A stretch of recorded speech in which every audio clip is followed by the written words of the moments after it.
Happy hunting. Hunt me. I am the hunted one. I'm hunting most things. Let us hunt something. You can hunt. Long have you hunted me? You're being hunted. Good morning, welcome back to another curated top 10 hunts for Steam Hunt on the 4th of October 2018. Let's get into the hunts for today. The first one is the ROG Capture Rapture, GTAX 1100. Look at this beast, absolute beast of a Wi-Fi router. Not just content with having gigabit, this thing is 10 gigabit Wi-Fi router, quad core processor. It's effectively a computer pretending to be a router. 2.5G gaming port, whatever that is. DFS band, never heard of that. WT fast, never heard of that. Adaptive QoS, I've heard of QoS, quality of not quality of service. Yeah, quality of service. AI mesh, never heard of that. Sounds good. For mesh Wi-Fi system and AI protection network security. Anything with AI in it sounds good to me. Triple level game acceleration. Accelerate game traffic every step of the way. Triple level. I mean, come on, you're just using buzzwords now. 1.8 gigahertz. It's effectively a computer. 2 gigahertz quad core CPU just for your router. 2.5 G base T port for ultimate performance. I don't know what that is, I'll be honest.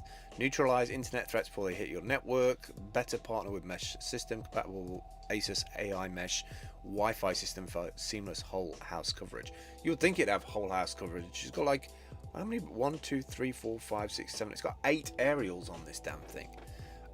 This is probably something that like hardcore gamers would buy if they can't connect to if they want to have Wi-Fi in their house to all their other devices. And I guess if you've got all the latest and greatest devices like the iPhone X and beyond, then something like this, you're just going to have like uninterrupted like high definition streams, like 10 gigabit Wi-Fi router. It's insane. It's kind of insane. Where are we going with that stuff? How fast do we need to go? Next up is the Cuewake technologies, helping firefighters see in smoke-filled, zero visibility and hazardous environments. Gives you 267% faster navigation. Who came up with the 67%? Why wouldn't you just say 200%?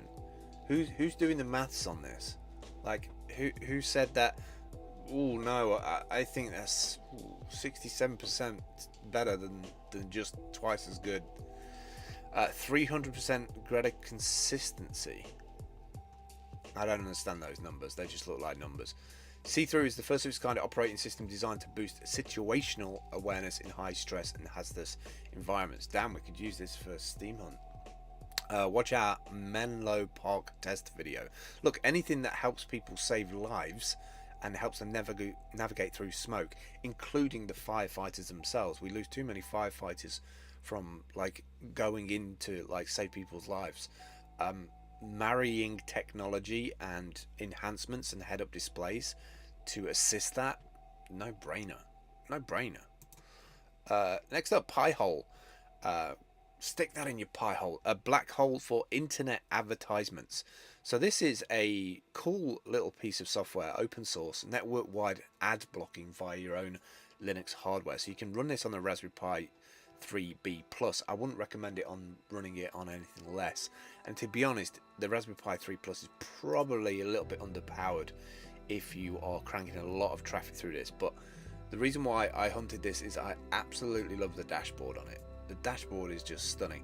And not only can you get like a visual representation, you can query an API on this box to get that data back as well. So things like domains being blocked, DNS queries today, unique domains, clients ever seen, unique clients. You can get all that data and you can mash that up and use that locally in other stuff. So that's kind of nice for awareness of what's going on in your network. So this is basically a DNS server, by the way, if I never mentioned that. Boxware is next. Your desktop in your browser. This is kind of interesting. It's kind of like a virtual machine, I guess, but using Amazon Cloud.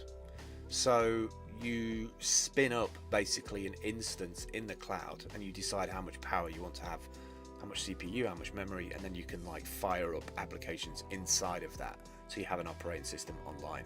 I think this is really cool. I actually might start using virtual desktops for a bunch of stuff that I do for modding and remote projects. Just gives you that extra layer of protection, because anything that's happening is happening inside of the virtual machine instead. So definitely check out Boxware. You could kind of do this yourself with something like DigitalOcean, but I do like these sites that kind of package these things together.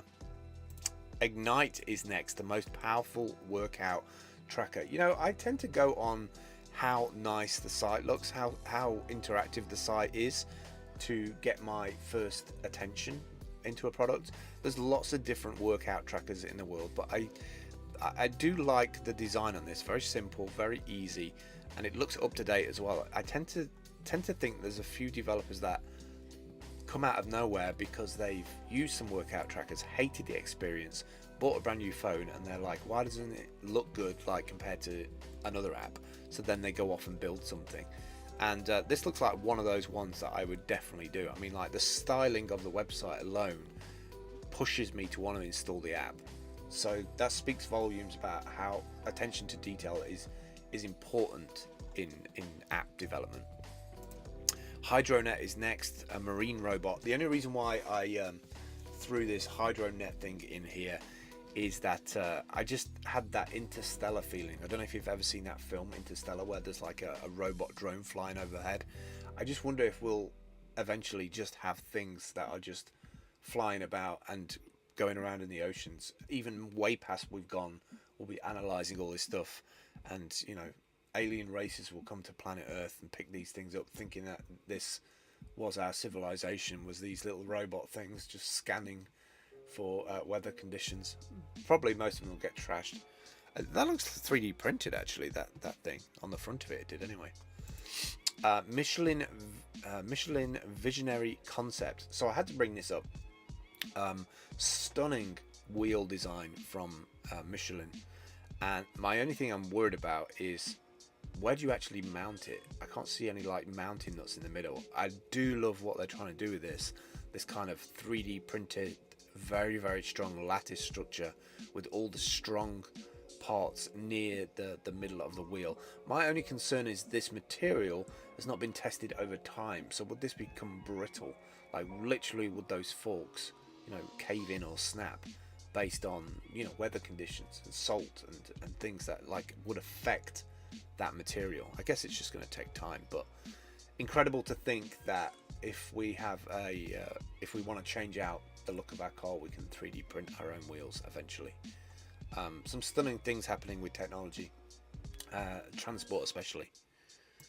Alright, last three today. The only reason why I included this Juneau one, the ultimate sit-on carry-on suitcase, is that I probably would never buy this one because it looks too plastic and rough and ready, but a bunch of people loved it. They originally wanted to, it doesn't say how much they wanted to raise actually, but they ended up raising $215,000, 166,000, 500% funded a couple of years ago. Carry-on luggage like no other. Pop it, pack it, rock it. So they went for that kind of everyday traveler. I don't know how much it cost, but I do love the idea that you can sit on it. That's one of the big things about being in the airport, is sometimes when you're queued up, you want to have a seat. So you might as well have something that's sturdy that you can sit on. So I kind of dig this, but I'd like to see like a carbon fiber version or something that uses higher grade materials at least. Next up is Rapid 3 Connected Urban Transport. When I first saw this, I was like, let's buy two of those, one for me, one for Dale, and that's it. We'll just have like all the food in one, and then we'll have the tent gear in the other one. And then I saw the back tires and was like, yeah, that's not going to last long.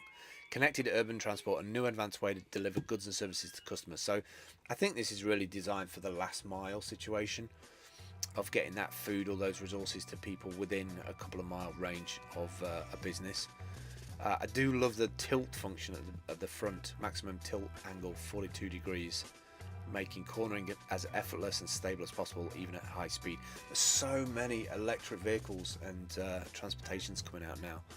I feel like ever since Tesla open sourced a bunch of the battery technology to really bolster that kind of environment, like, things have just exploded. Literally, just they're everywhere now, electric bikes. Final one today then. Soloshot 3, your robot cameraman. So this is very similar to the way that those trackable drones work, where they just track a certain object. What this one does is you wear a tag, or you used to wear a tag in version 1, I don't know with version 3, but it's a robot cameraman that automatically tracks the action from up to 2,000 feet away. So this thing can like track but also zoom in as well, and it's like really super smooth because it can move left to right, and it's all built in, and pretty damn good price actually.